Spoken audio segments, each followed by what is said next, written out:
Bonjour à toutes et à tous. Comme vient de le dire Jean-Christophe Tortorin, on sera là un dimanche de janvier, avant la messe, dont on m'a posé la question. Et la commune sera choisie. On peut avoir quelques idées. Il y en a beaucoup de très très belles communes dans cette belle région. On est ravis de revenir pour la seconde année pour cet événement transformant la France. Donc j'ai deux invités pour cette table ronde. Debout, mais néanmoins intéressante, qui va se tenir maintenant avec Xavier Bertrand, le président de la région Hauts-de-France, et Philippe Ourdin, le président de la Chambre de commerce et d'industrie de la région. Sur ce thème, vous le voyez derrière nous, Rêve 3, transformons les Hauts-de-France. J'ai envie de commencer peut-être, Xavier Bertrand, avant de parler spécifiquement des Hauts-de-France, vous interroger, de savoir si vous avez lu la tribune ce matin. Parce qu'il y a un article Ce dans la matin tribune. Ou celle du dimanche? Non, de lundi matin. Lundi matin, on sort une info. Non, j'ai pas vu. On sort une info que je vois en prenant le train pour vous rejoindre qui dit que le gouvernement va lancer une nouvelle feuille de route qui s'appellera Réussir la réindustrialisation en 2035. Alors ma première question, peut-être pour avoir un regard un peu plus national, c'est, on va le dire très cool, c'est un peu du pipeau pour nous faire oublier la remontée du taux de chômage. Ça, c'est votre point de vue? Je vous pose la question. Excusez-moi, je n'ai pas bien compris. Ou alors, vous trouvez que c'est une bonne idée de toujours regarder ce que vous avez fait avec Rêve 3, vous voyez la liaison, c'est-à-dire d'anticiper toujours l'avenir. Écoutez, l'actualité, les perspectives étant ce qu'elles sont, j'ai vraiment pas envie de polémiquer. Si les planètes sont alignées, tant mieux. On n'a pas attendu aujourd'hui, on le sait bien, mais en attendant, dans des opérations comme celle-ci, si tout le monde s'y met, exactement dans le même sens, ça sera vraiment très bien. Mais de toute façon, il ne faut pas attendre 2035, ça se travaille ici depuis bien longtemps, avant, mais encore une fois, si les efforts s'unissent, tant mieux. Bon, vous n'avez pas envie de polémiquer. Oui, non, parce que on ne le fera pas. Je pense qu'il n'y a pas lieu. Le vrai sujet, et d'ailleurs on va en parler à l'instant, je peux vous tenir des propos très agréables aux oreilles, mais au final vous en moquez. La seule chose qui compte, c'est les résultats. Et je fais partie de ces politiques, surtout à cause des conditions de mon élection la première fois, où je pense avoir compris qu'il fallait rompre avec l'obligation de moyens. Les politiques, en général, étaient vraiment à se dire, allez, nous, on a une obligation de moyens, on doit faire du mieux qu'on peut. Non, non, non. On est comme les entrepreneurs avec une obligation de résultat. Et au final, on délivre ou on ne délivre pas. Et si on ne délivre pas, il y a toutes les chances d'être viré, c'est assez normal. Si on délivre, ce n'est pas pour autant que vous êtes conservé, mais au moins, vous avez fait quelque chose qui a du sens et qui met en plus une région, dont on a la charge avec mes collègues, qui avance. C'est ça le vrai sujet. Et donc c'est pour ça, vous savez, bon, quand j'ai envie d'avoir la dent dure, je ne me gêne pas. Mais là, sur un sujet comme celui-ci, bon, si vous voulez juste un petit goût, je crois qu'on avait déjà entendu quand même ce discours sur la réindustrialisation. Il me semble. Voilà. Allez. Alors, non, mais si vous avez fait plaisir, là, Philippe. Je sens que je vous ai fait plaisir, je vois un petit sourire. Non, mais j'aurai une seconde chance, Xavier. Vous ne devez pas être un très bon joueur de poker, vous masquez pas vos impressions. C'est pas faux. Donc, nous sommes ici, c'est plutôt la belote. Nous sommes ici parce qu'on croit aussi, nous, à la tribune, beaucoup, qu'on est dans un moment de révolution industrielle, de double révolution industrielle, celle du climat et celle de l'IA, je dirais, pour aller très vite. On faisait d'ailleurs la semaine dernière un débat qui s'appelait également Transformons la France à Bercy sur ce thème. Le climat et l'IA sont les deux grands vecteurs, on voit bien, d'accélération aujourd'hui, de changement, avec des enjeux très multiples. Et ma première question, peut-être Xavier, et ensuite d'entendre bien sûr Philippe Ourdin là-dessus, c'est est-ce qu'avec Rêve 3, vous avez finalement anticipé, vu venir ce monde qui allait changer dans la décennie que nous allons vivre, et est-ce que vous êtes aujourd'hui de tirer les premiers fruits avec les Gigafactories notamment qui s'installent, mais il y aura certainement d'autres projets qui montrent qu'aujourd'hui vous êtes finalement bien positionné pour bénéficier de cette révolution industrielle. Alors je peux d'autant plus dire oui, la région avait anticipé que ce n'était pas moi à l'époque. Il faut toujours rendre à César ce qui appartient aussi à ses prédécesseurs. Daniel Percheron, Philippe Vasseur avaient eu cette intuition qu'il fallait prendre un temps d'avance sur cette nouvelle révolution industrielle en confiant le soin à Jérémy Rifkin d'animer une mission et toute la stratégie. Ça a évolué depuis, ça a beaucoup évolué depuis, parce que si on s'en était tenu à Rifkin pur, il n'était pas vraiment sur le nucléaire, hein. Loin s'en faut, loin s'en faut. Et d'autre part, on était surtout avec une vision stratégique, mais peut-être avec pas assez de points d'accroche, de points très concrets, ce qu'on a voulu changer au fil des années, avec Philippe Vasseur pour commencer, et avec Frédéric Motte aujourd'hui, parce que Rêve 3, ce sont aujourd'hui des milliers de projets labellisés Rêve 3 qui ont vu le jour dans la région. Mais je voudrais revenir, Philippe, sur ce que vous m'avez posé comme question. On est dans une décennie de transformation. Une décennie de transformation. La décennie 2020-2030 est une décennie de transformation. Et c'est vrai que si on prend cette première, cet impératif qui s'impose à tous, pour nous comme pour nos enfants, c'est la question de la transformation climatique, du défi climatique. Et nous, ici, on a voulu l'aborder à la fois sur le défi climatique et l'énergie, le nucléaire, le défi climatique et les transports, avec notamment le canal Seine-Nord-Europe et demain ce service express régional autour de l'étoile de Lille, le défi climatique et l'industrie, les batteries électriques pour l'automobile, et on est aussi sur le défi climatique et aussi sur l'économie circulaire, où on est en train de tracer une nouvelle feuille de route pour, à partir de l'année 24, avoir une ambition encore plus importante sur l'économie circulaire. Donc les EPR aujourd'hui ne sont plus du tout une vue de l'esprit. On va commencer, vous savez que depuis 2016, on était candidat à l'implantation d'EPR. Bon, il a fallu attendre que là, les planètes s'alignent. On va dire qu'il y a de nouveau une volonté politique au niveau national. Les deux EPR, c'est 8000 emplois directs et c'est pas dans 30 ans, c'est à partir de 2026 les premiers travaux de terrassement. Et surtout, c'est ce qui va permettre de donner, parce que Gravelines, je pense, va voir son cycle de vie évoluer avec toutes les règles de sécurité, mais c'est aussi ce qui donne aux Hauts-de-France une véritable forme également d'autonomie, parce que c'est pour toute la France, c'est aussi pour exporter, mais pour nous, c'est un atout clé. Deuxième sujet, c'est les transports. Le canal Seine-Nord-Europe, 6 000 emplois directs, 15 000 emplois directs ensuite après les travaux, un canal qui est mis en eau pas dans 40 ans, qui est mis en eau en 2029-2030. Ce sont ces 6 000 emplois directs. Et encore une fois, si ça, c'est pas un projet REF 3, il faut m'expliquer ce que c'est qu'un projet REF 3. Les nouvelles barges, c'est l'équivalent du chargement de 180 camions. Je suis toujours attaché, moi, au transport terrestre de marchandises, mais quand même, dans les années qui viennent, avec les nouveaux flux, c'est pour nous très important. Et puis le troisième aspect, vous l'avez dit, c'est un pari. C'était un pari. Le pari sur l'automobile, parce qu'à l'époque, nous qui sommes la première région automobile de France, de se dire, avec la réglementation en 2035, la fin des moteurs thermiques, on a plutôt intérêt à anticiper et être du bon côté du manche. À l'époque, quand on fait ce choix, on est en 2019, quand on réunit en 15 jours 121 millions d'euros avec des intercommunalités pour dire banco sur le projet Stellantis, c'était pas évident, parce que je me suis fait enguirlander à l'époque. Mais pourquoi vous financez la reconversion industrielle de Stellantis? C'est à Stellantis de le faire, ils ont les moyens. Gaspiller l'argent public. Et puis, si c'est pas Stellantis, c'est à l'État de le faire, c'est pas à vous de le faire. Sauf que j'étais intimement convaincu qu'il y avait beaucoup plus à gagner qu'en investissant cette somme, et c'est ce qui s'est produit. Et puis quand on a eu Stellantis avec ACC, je me suis dit quand même, un deuxième site important, une gigafactory, c'est-à-dire des usines de 1500 à 3000 salariés, ça peut nous permettre de créer un écosystème. Et puis une troisième opportunité s'est proposée après une vision, c'était Vercors, et on s'est battu comme on le fait à chaque fois, parce que clairement, je reste mort de faim en matière de création d'emplois, de création d'activités, de création de valeur dans la région. Et aujourd'hui, on pensait qu'on aurait à peu près à trouver des formations pour 13 000 personnes. On sera à la fin de cette décennie à 21 000 personnes pour lesquelles on doit aujourd'hui assurer la formation pour qu'ils puissent travailler dans ce secteur. Et le dernier point, parce que j'y crois beaucoup, l'autre avantage de l'économie circulaire, on a de très grands donneurs d'ordre nationaux et internationaux. Allez, je vais parler de la galaxie Mullier. Sauf que l'économie circulaire sera un besoin partout, mais nous, on peut prendre aussi un temps d'avance parce que j'y vois un intérêt.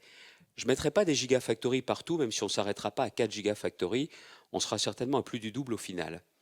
Mais c'est que l'économie circulaire vous permet de créer des unités plus petites, mais aussi beaucoup sur le territoire, à la fois en termes d'aménagement du territoire, ça a du sens, et puis surtout, ça me permet également de résorber des poches de chômage importantes pour lesquelles, je le dis, il n'y a strictement aucune fatalité à voir ces chiffres. Ça fait partie, vous voyez, des 4 cordes à notre arc, ce n'est pas les seuls, mais en tout cas, c'est cette transformation, et vous le voyez, qui est complètement raccord avec la vision qui était celle de REV 3 à l'époque. Merci Xavier Bertrand, je vais revenir vers vous dans une seconde, mais avec Philippe Bourdin peut-être pour une seconde ou un peu plus, sur le rôle des CCI et peut-être aussi sur la méthode REF 3, parce qu'elle n'est pas forcément connue et peut-être elle pourrait être appliquée par d'autres régions. Vous venez de connaître dans cette région quand même de difficiles moments avec des inondations. Est-ce que finalement cette méthode, elle marche aussi, j'allais dire, par tout temps, même quand il pleut? Oui, moi je pense que l'une des plus grandes réussites de nos deux prédécesseurs, Philippe Vasseur et Daniel Percheron, c'est d'avoir initié une méthode qui est la méthode du travailler ensemble, travailler en task force. Et peu de temps après, quelques années après, sont arrivées les crises, crise Brexit, crise sanitaire, crise de l'énergie, crise de l'Ukraine, enfin des tas de crises. Plus ou moins, il y a aussi du positif d'ailleurs, comme Hauts-de-France International, je veux dire, qui nous ont appris sur un coup de fil à lancer une stratégie d'attaque, à lancer une stratégie de tous ensemble pour nos entreprises et notre territoire. Et ça, c'est eux qui ont initié cette forme de travail. Et aujourd'hui, si on a certaines réussites, comme vient de le dire Xavier Bertrand, eh ben c'est cette méthode de travail qui fait que. Je cite en exemple l'international. On a eu cette idée il y a à peu près un an et demi, lors d'une réunion, on a eu cette idée de réunir tous les acteurs de l'international pour chasser en meute à l'étranger, pour amener les entreprises chasser en meute là aussi. Et on a très facilement monté Hauts-de-France International, et aujourd'hui ça marche. Et tout ça, pour moi, c'est la suite de Rêve 3, parce qu'on a pris l'habitude de travailler ensemble. Alors, peut-être juste un mot sur Rêve 3. C'est une initiative qui a été prise dans les Hauts-de-France, et en même temps, cet objectif de réindustrialisation, d'industrie verte, on en entend évidemment beaucoup parler en ce moment, même la planification écologique, c'est un objectif national. Vous, dans cette stratégie, vous êtes plutôt à compter sur vos propres forces, celles de la région, ou vous vous inscrivez dans une logique plutôt nationale, globale, et vous essayez de juste jouer votre partie à l'intérieur d'une partie plus globale? Ni l'un ni l'autre, il faut être opportuniste, enfin je dirais pragmatique. Nous avons nos stratégies, nous avons nos buts, nous avons nos causes, et bien sûr on se sert de ce à quoi peut nous servir le national et l'international. Et on ne va pas aller contre la réindustrialisation en 2035, mais on travaille dessus depuis 10 ans, la réindustrialisation. Mais bon, si on peut avoir des avantages grâce à cela, si on peut avoir une fluidité de relations avec l'État, de fluidité de relations avec les industriels qui eux aussi s'engagent là-dessus, eh bien tant mieux. Mais nous, on trace notre route. Et c'est la grande utilité de Rêve 3, c'est qu'on a appris à tracer notre route. Xavier Bertrand? Oui. Je pense sincèrement, je le disais tout à l'heure, je ne vais pas vous dire que tout ce qui est l'avenir industriel, tout ça, ça sera dans les régions uniquement, point barre, et que l'État n'a rien à voir là-dedans. Non, c'est un alliage qui est fait entre le niveau européen, le niveau national et le niveau des territoires. Je crois beaucoup à ça, et si je peux me permettre, le partenariat avec la Tribune le montre bien, parce que vous symbolisez aussi cet alliage. L'économie, les territoires, mais pas seulement. Et je n'ai pas envie de rentrer en guerre avec qui que ce soit. Tellement facile de dire de toute façon l'État n'y comprend rien. Non, quand toutes les planètes sont alignées, bon sang, ça marche mieux quand même. Les batteries électriques, si on n'a pas à un moment donné une discussion entre la Commission européenne et l'État pour déroger aux aides d'État et mettre le paquet sur ce secteur pour ne pas se faire bouffer d'un côté par les Américains, de l'autre côté par les Chinois, nous on peut faire tout ce qu'on veut, on peut développer l'écosystème qu'on veut, mais ça ne fonctionnera pas pareil. Donc en clair, pour résumer, pour répondre à cette question, c'est aidons-nous ce qu'on fait, et peut-être que le ciel t'aidera, peut-être que le gouvernement fera. Et aujourd'hui, quand les planètes sont alignées, je prends. Voilà, c'est aussi simple que cela. Mais en revanche, ce que l'on a fait ici, c'est quand même une vision. Moi, je le dis clairement, hein, le job d'un président de région, c'est pas seulement de gérer le quotidien. Non, c'est de transformer la région. C'est de savoir si on aura repris un temps d'avance. C'est ça qui m'intéresse. Et quand Jean-Christophe disait tout à l'heure, vous avez fait le plus de une, c'est pas pour nos beaux yeux. Hein. La une, c'est pas une page de pub. Hein. C'est tout simplement parce qu'on a mis en place des initiatives. Et on va continuer. Pourquoi ?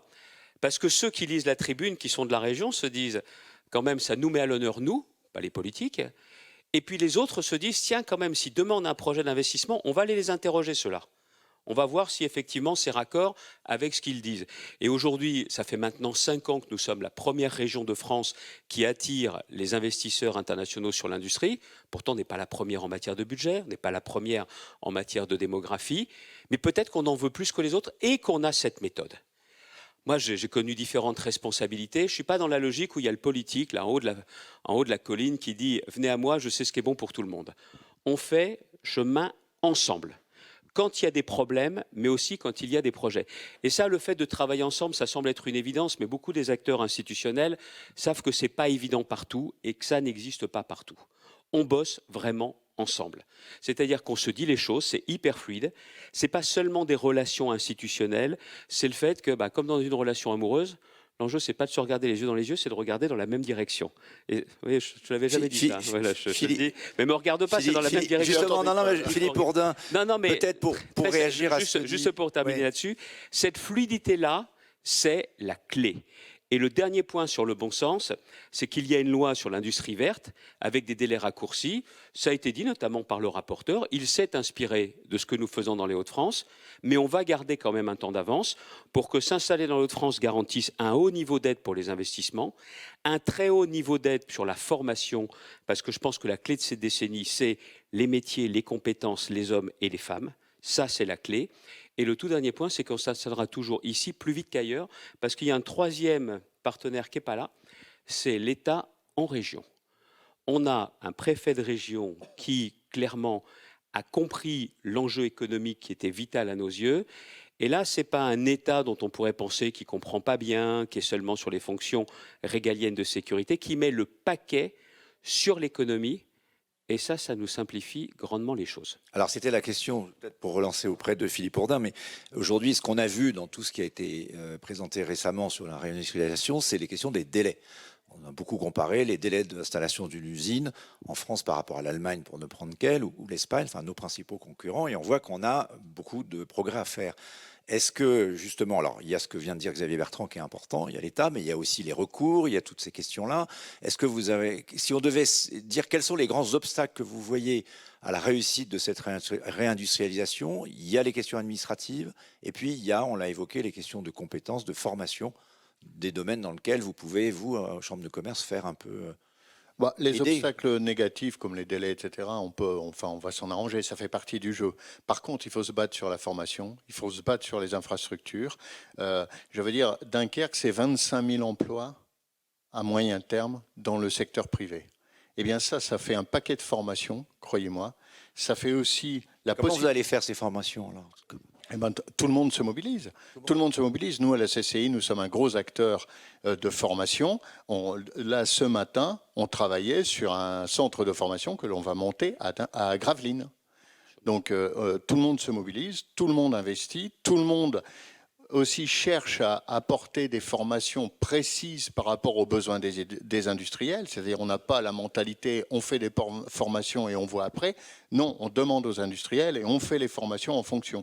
Et tout le monde investit parce que tout le monde est dans ce sens que aujourd'hui le développement passe par Dunkerque, le canal Seine-Nord. On se bat donc sur Dunkerque et le canal Seine-Nord. Et il faut aussi, et on recevait le directeur de la SNCF dernièrement, comment fluidifier les relations SNCF entre Lille et Dunkerque. Il n'y a pas que le fret ferroviaire, il y a aussi les passagers. Donc, si vous voulez, nous avons des fils rouges, on travaille toujours dans le sens de ces fils rouges et en complémentarité les uns des autres. Xavier Bertrand, je vous ai entendu au Congrès des régions de France, on va terminer là-dessus, parler du sujet du zéro artificialisation nette. Alors, quand on veut installer des usines, il faut également installer d'ailleurs, j'ai entendu dans la salle, des logements pour les gens qui vont y travailler. Il faut faire attirer les ingénieurs, il faut avoir toute une stratégie d'attractivité. Tout ça, ça peut prendre du foncier. Comment est-ce que c'est compatible ou est-ce qu'il faudra à un moment donné remettre un peu à plat ces questions-là? C'est un débat qui monte pas mal en ce moment. Cette loi devra forcément être revue. C'est une évidence. Mais en attendant, la loi zéro artificialisation nette s'imposera partout sur le territoire. Que des présidents de conseils régionaux, des élus en veuillent ou pas, la question c'est qu'est-ce qu'on a comme stratégie. Si par exemple le conseil régional dit « moi je ne suis pas d'accord avec cette loi, je ne l'appliquerai pas », elle s'appliquera quand même. Mais sauf que ce sera une recentralisation à 100%. Alors que si les conseils régionaux acceptent de se prendre des coups, acceptent de créer un compte foncier régional et acceptent de prendre des initiatives, dans ces cas-là, et c'est ce qu'on va faire, on va se battre pour garder les terrains disponibles, dépolluer les friches à la vitesse grand V, anticiper ce que pourront être aussi de nouvelles friches commerciales à 10 ans. Cette loi ne me plaît pas, mais si moi je ne prends pas mes responsabilités en tant que président de région, ce sont les communes rurales et les intercommunalités qui vont en faire les frais. Voilà la vérité. À bon entendeur, voyez ce que je veux dire. Donc, encore une fois, je serai aux responsabilités, je n'aurais pas voté cette loi.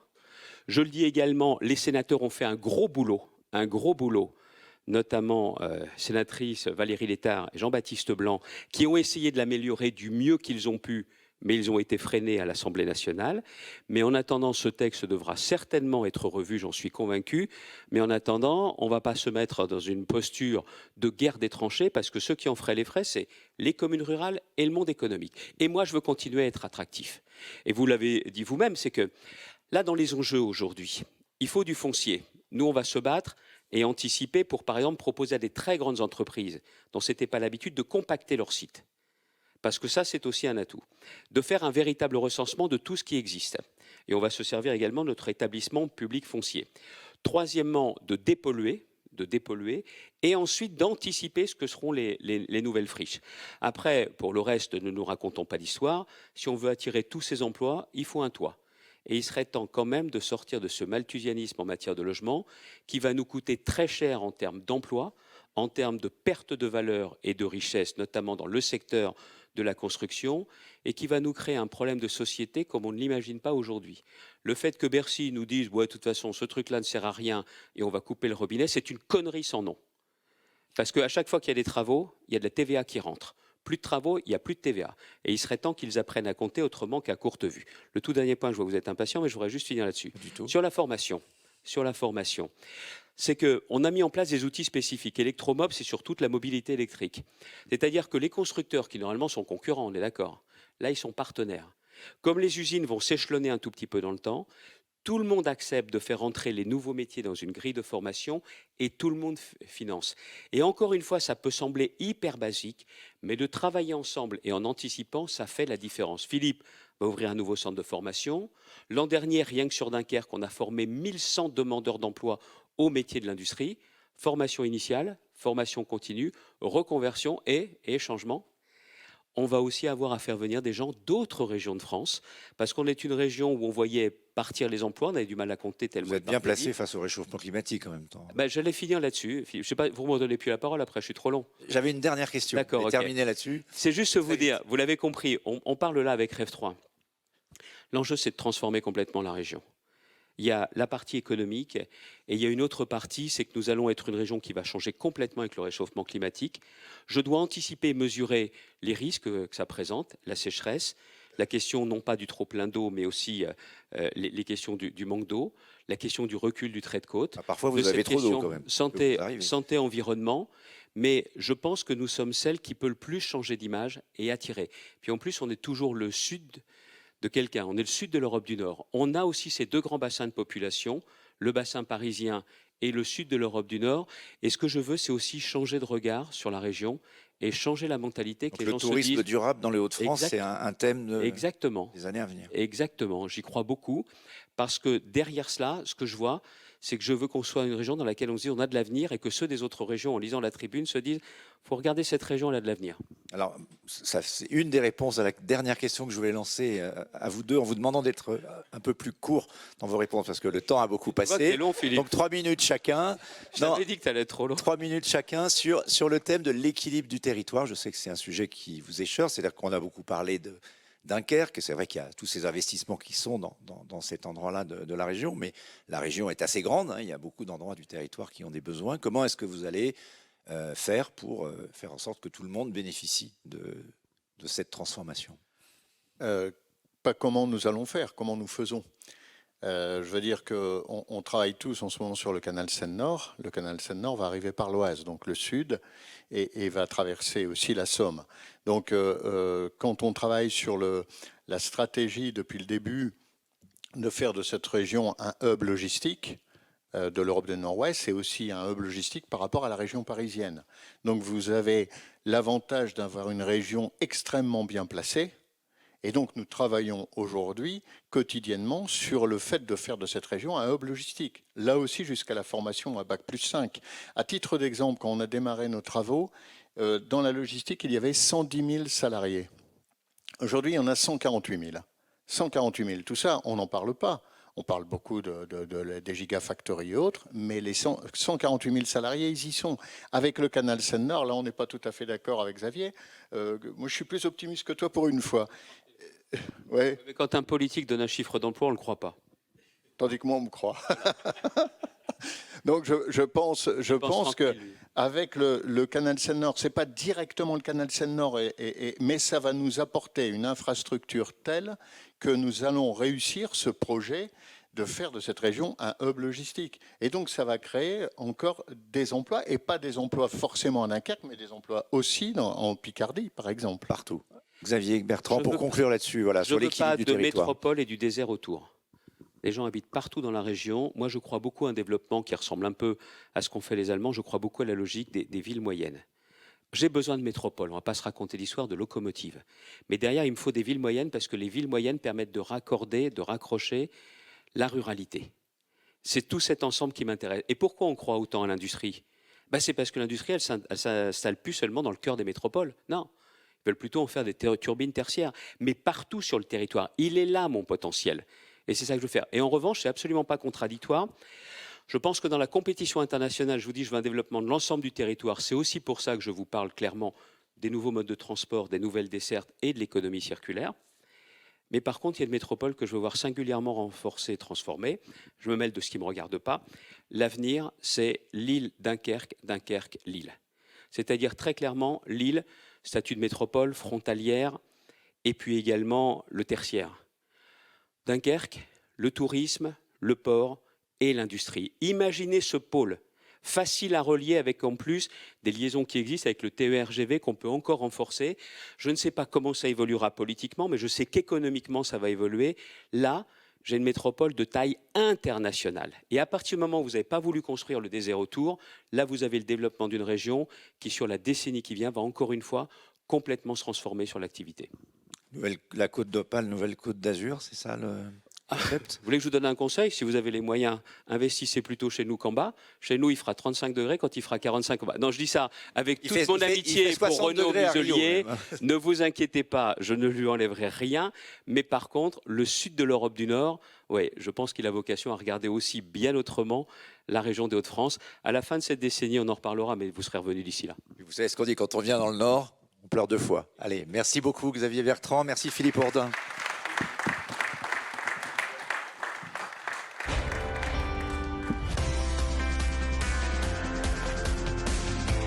Être ambassadeur, c'est aussi diffuser des projets REV 3 liés aux nouvelles technologies, au développement durable et aux nouveaux modèles économiques.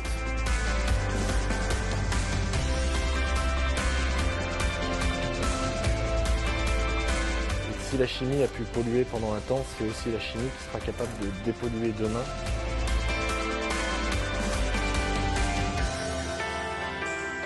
Si vous voulez faire un geste pour l'environnement et pour votre portefeuille, je vous conseille vivement de passer au bioéthanol.